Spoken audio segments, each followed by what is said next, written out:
Kembali lagi di Zamovie. Di video kali ini kita akan bahas alur cerita dari film Until Dawn 2025. Sebelum itu jangan lupa untuk like video ini dan subscribe channel Zamovie. Lalu tanpa membeli spoiler di awal, langsung saja kita masuk ke dalam alur ceritanya.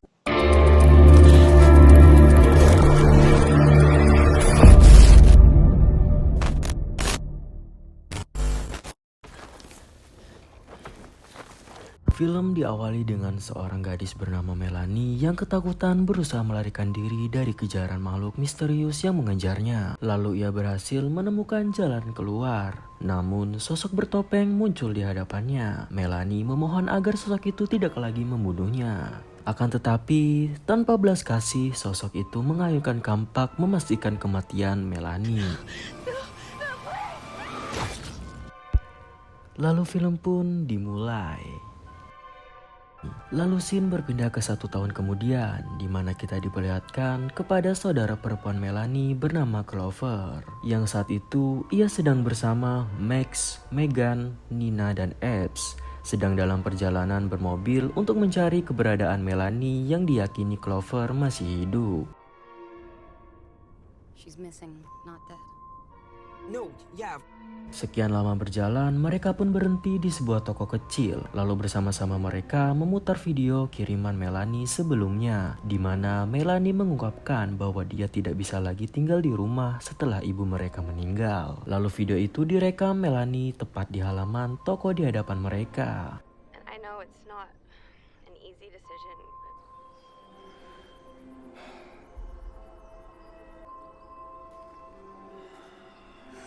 Lalu Megan yang memiliki kemampuan khusus mengajak mereka berpegangan tangan untuk berdoa sambil menutup mata. Akan tetapi tiba-tiba sebuah mobil melintas membuyarkan semuanya. Lalu tanpa basa-basi, Clover masuk ke dalam toko membeli kopi. Lalu kepada kasir, Clover menanyakan apakah sang kasir pernah melihat Melanie. Lalu segera kasir itu menebak bahwa Melanie telah menghilang karena sebelum Clover, beberapa orang yang kehilangan anggota keluarga mereka juga datang menanyakan hal serupa. Di mana menurut sang kasir mereka semua menghilang di Glory Valley. Setelah mendapatkan informasi itu, Clover datang kepada teman-temannya untuk menentukan tujuan perjalanan mereka, yaitu menuju ke Glory Valley. Lalu dalam perjalanan terjadilah badai hebat yang membuat mereka cemas dan Clover memaksa agar Ed putar balik arah. Akan tetapi Ed mengungkapkan bahwa dia sudah 2 kali mencoba putar arah, namun sepertinya mereka selalu kembali ke jalan ini.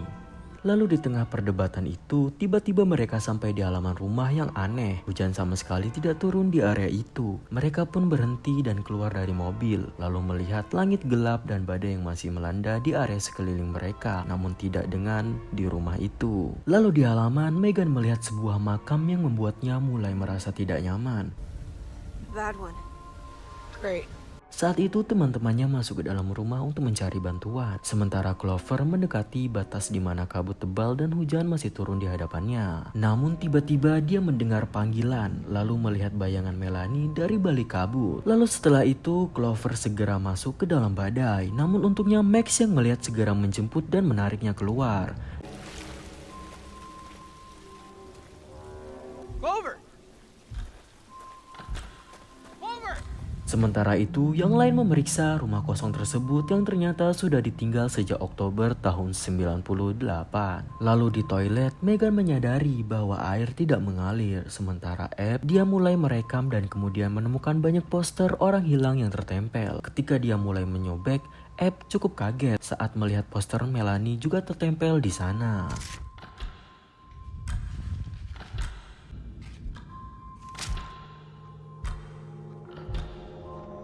Lalu di tempat lain, Nina melihat jam pasir dan menemukan sebuah buku tamu di atas meja. Lalu dengan iseng, Nina menulis namanya di sana. Saat mulai membuka lembaran, dia melihat catatan yang berisi nama-nama termasuk nama Melanie yang ditulis hingga 13 kali. Dengan tulisan yang semakin berantakan, Nina memperlihatkan itu kepada Megan dan membuat mereka yakin bahwa Melanie hilang di sekitar sini. Lalu tiba-tiba Epps memanggil mereka untuk melihat poster orang hilang yang tampak aneh dikarenakan hanya menampilkan foto tanpa keterangan ataupun kontak keluarga yang bisa dihubungi. Membuat mereka langsung menduga bahwa poster ini bukanlah dicetak oleh anggota keluarga korban, melainkan ada seseorang yang memang dengan sengaja dan memiliki niat jahat. Lalu Clover kemudian ikut masuk dan melihat tulisan tangan adiknya di dalam buku yang tertulis keterangan Glor Valley, nama yang sama seperti yang disebutkan oleh kasir toko. Lalu tiba-tiba jam pasir mulai bergerak sendiri, membuat mereka saling bertanya siapa yang memutar jam itu. Lalu tak lama mereka teralihkan oleh suara mobil mereka yang telah dicuri oleh seseorang. Lalu Clover, Megan dan Max pergi ke ruang bawah tanah di mana mereka menemukan radio dan segera Megan mencoba menghubungi seseorang. There's a dial tone. Sementara Nina dan Epps yang masih memantau mobil mendengar suara dari belakang. Jadi Epps pergi untuk memeriksa.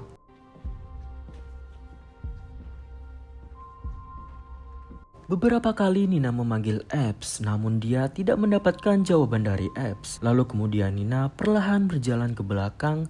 Saat sampai tiba di ruangan, Nina menjerit saat melihat pria bertopeng telah memotong tubuh Epps menjadi dua. Is that Nina?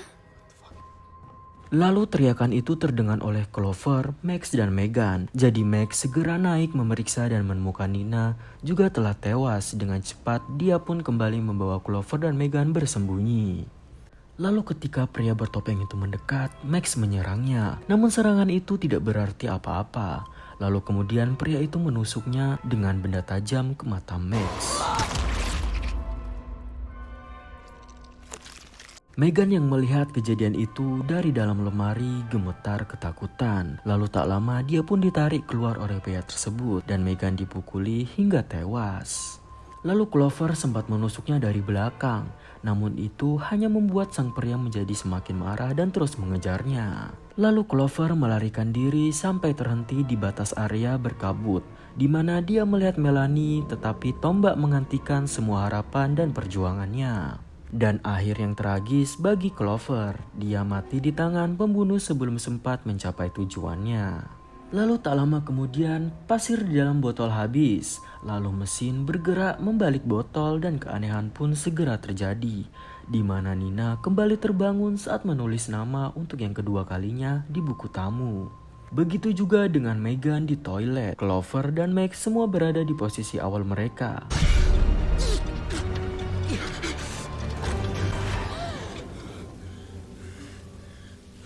Lalu dalam kebingungan, Clover dan Max kembali ke rumah bergabung bersama teman-temannya di ruang tengah. Mereka sama sekali tak mengerti dengan apa yang terjadi. Mereka kembali hidup lengkap dengan semua ingatan, yang termasuk ketika mereka yang terbunuh pada 10 menit yang lalu. Mereka datang ke ruangan di mana kemudian mereka kaget saat mendapati poster mereka telah tertempel, membuat mereka sadar bahwa mereka kini telah menjadi bagian dari korban yang hilang sebelumnya. Saat itu Megan merasakan energi jahat yang semakin kuat telah menyelimuti mereka. Tiba-tiba mereka dikagetkan oleh suara hentakan pintu depan. Jadi Epps buru-buru mengunci pintu. Di hadapan mereka jam pasir terus bergerak menghitung waktu mundur. That didn't either.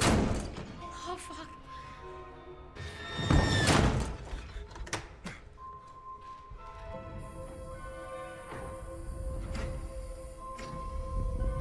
Saat itu juga Megan bertingkah aneh dan mengatakan bahwa malam ini akan menjadi lebih buruk. Tiba-tiba tulangnya mulai patah. Megan berteriak keras memecahkan semua lampu menyelimuti mereka, semua dalam kegelapan. What the fuck is happening? Megan? Lalu saat mereka menyorot senter ke arah Megan, mereka mendapatinya sedang melayang di udara. Megan mulai menirukan suara para korban di dalam foto yang dia tunjuk. Help! Please! Help me! This town was right to be damned. We're all sinners here.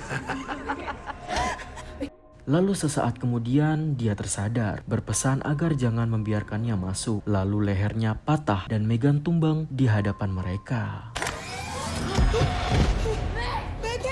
Lalu tiba-tiba pintu diketuk lalu terdengar suara Melanie yang merintih meminta pertolongan yang membuat Clover langsung membukakan pintu. Namun dia tak menemukan siapapun di luar. Hanya saja di seberang jalan mereka dikagetkan ketika melihat keberadaan rumah yang sebelumnya tidak ada. Saat pintu rumah itu terbuka, kekuatan gaib menarik Clover. Sementara yang lain didorong masuk ke dalam rumah. Lalu Clover kini berada di dalam rumah yang penuh dengan boneka dan pintu yang terkunci. Tak lama, seorang penyihir muncul menyerang dan lalu memindahkan jiwanya ke tubuh Clover.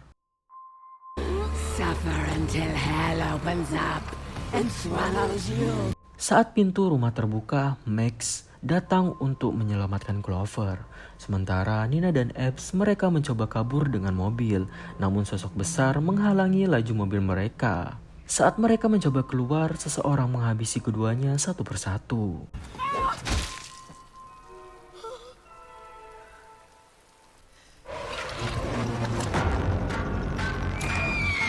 Lalu Max memeriksa ruangan demi ruangan, lalu teralihkan oleh kursi yang bergerak di belakangnya. Lalu tak lama, sosok Clover muncul dan menghabisinya. Setelah itu, Clover keluar dari rumah dan saat dia tiba di halaman, sosok bertopeng menabraknya.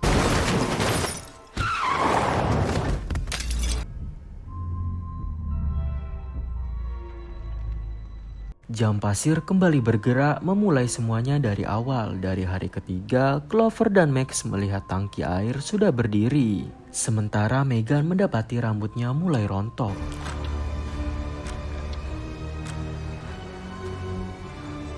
Mereka kemudian berkumpul di toilet dan saat itu tiba-tiba air mengalir yang kemudian mereka meminum secara bergantian.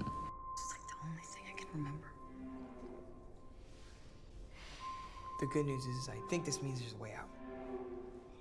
Di sana mereka mulai berspekulasi untuk bertahan hingga fajar agar bisa selamat. Jika tidak, maka mereka akan menjadi bagian dari tempat ini selamanya. Saat Epps mengalami batu berat hingga dia mengeluarkan darah dan tiba-tiba saja tubuhnya meledak. Kejadian itu disusul oleh Nina dan Megan. Dalam kepanikan itu, Max menyadari bahwa air yang mereka minumlah yang menyebabkan mereka meledak. Sementara itu, fajar sudah dekat dan Max mengatakan bahwa mereka berdua mungkin bisa selamat. Namun Clover ingin mereka semua mati dan mengulang waktu demi menyelamatkan teman-teman mereka. Lalu tak lama, Max juga meledak menyisakan Clover seorang diri. Lalu sesaat kemudian seorang pria yang ternyata adalah kasir toko datang mengatakan bahwa Clover hampir saja terselamatkan. Lalu efek air membuat Clover juga meledak.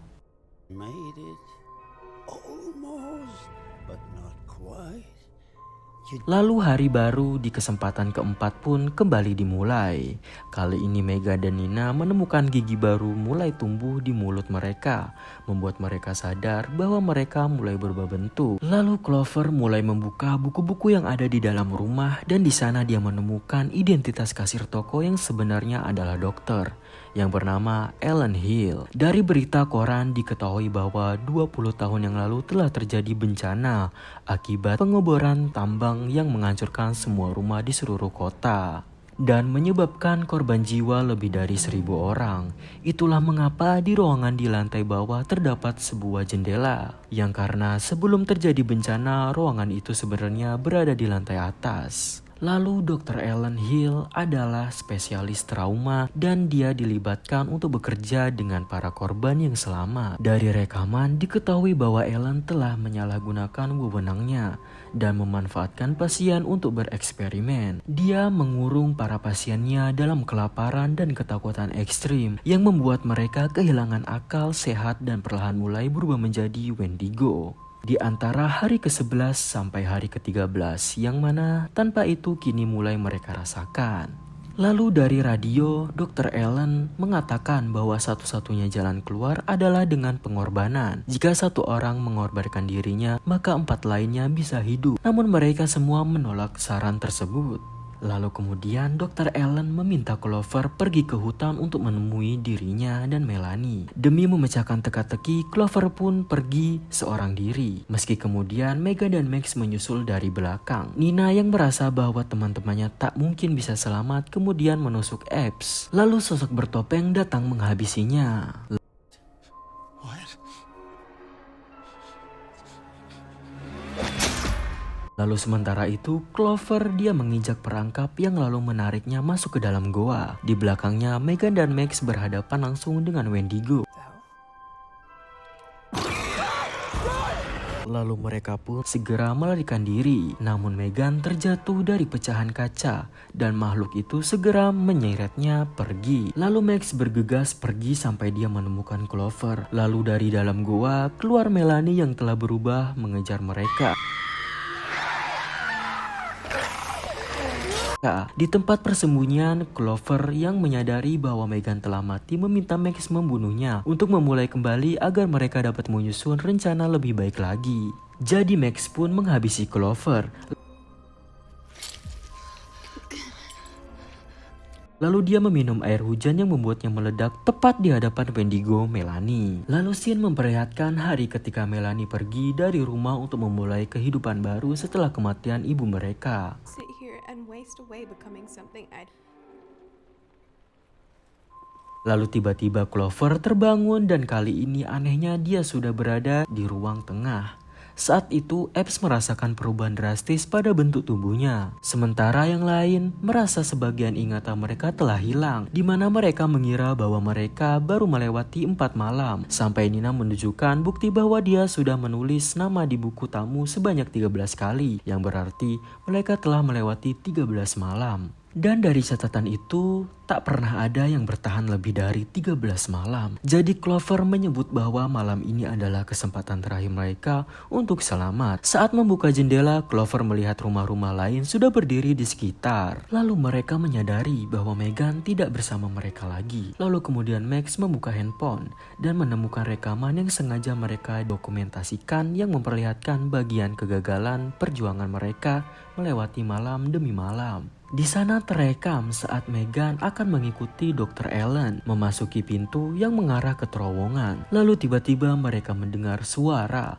Lalu dari jendela mereka melihat banyak Wendigo mulai mendekat. Jadi Clover membawa teman-temannya masuk ke terowongan, mencari Megan dan menemukan jalan keluar. Lalu sampai mereka tiba di sebuah ruangan, sosok bertopeng mulai menghalangi mereka. Saat itu Max meminta Clover melanjutkan pencarian Megan, sementara Megan akan bersama-sama bertarung mengalahkan sosok itu. Lalu dalam perjalanannya Clover dihentikan oleh Melanie. Dengan enggan dia mendorong adiknya itu hingga besi menancap di tubuhnya. Selanjutnya Clover hanya menghindar dari Wendigo hingga dia menemukan Megan yang terjebak bersama Wendigo yang terantai dan mengancam seiring waktu yang terus berjalan. Mengetahui pintu itu terkunci, Clover kemudian pergi mencari kunci sampai dia menemukan sebuah ruangan yang penuh dengan monitor milik sang dokter. Lalu tak lama Dr. Ellen muncul dengan segelas teh dan menyebut bahwa semua yang dialami oleh Clover hanyalah imajinasi akibat ketakutan dan trauma yang dialaminya. Saat melihat tetesan air dari pipa air yang bocor, Clover diam-diam menggeser cangkir sang dokter. Tepat di tetesan air, dia berharap bahwa air itu akan bereaksi sama seperti yang mereka alami sebelumnya. Dan benar saja ketika Dr. Ellen meminumnya, air bereaksi meledakkan tubuhnya. Lalu Clover segera datang membebaskan Megan tepat saat rantai Wendigo terlepas. Beruntung mereka sempat keluar dan mengunci pintu, kemudian berlari dalam jaran Wendigo. Begitu juga dengan ketiga teman lainnya. Di tempat yang berbeda, mereka sama-sama menemukan tangga yang membawa mereka tepat di makam yang sebelumnya mereka lihat. Lalu dibantu oleh Max, Nina dan Epps yang telah sampai terlebih dahulu. Lalu Clover dan Megan akhirnya berhasil keluar dari sana tepat saat botol menjatuhkan pasir terakhirnya. Mereka menunggu di sana sampai melihat matahari mulai terbit dan menandakan waktu sudah berjalan normal dan mereka telah berhasil terselamatkan. Lalu tak lama Epps datang dengan mobil, lalu mereka pergi meninggalkan tempat itu.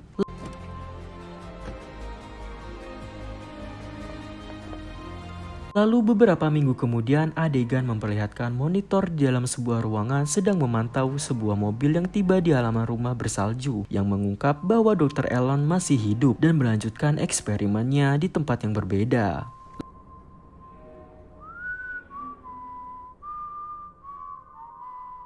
Lalu film pun selesai. Nah, itulah tadi alur cerita dari film Until Dawn 2025. Jika kalian suka dengan video ini, jangan lupa untuk like video ini dan subscribe channel Zamovie. Terima kasih dan sampai jumpa di alur cerita film selanjutnya.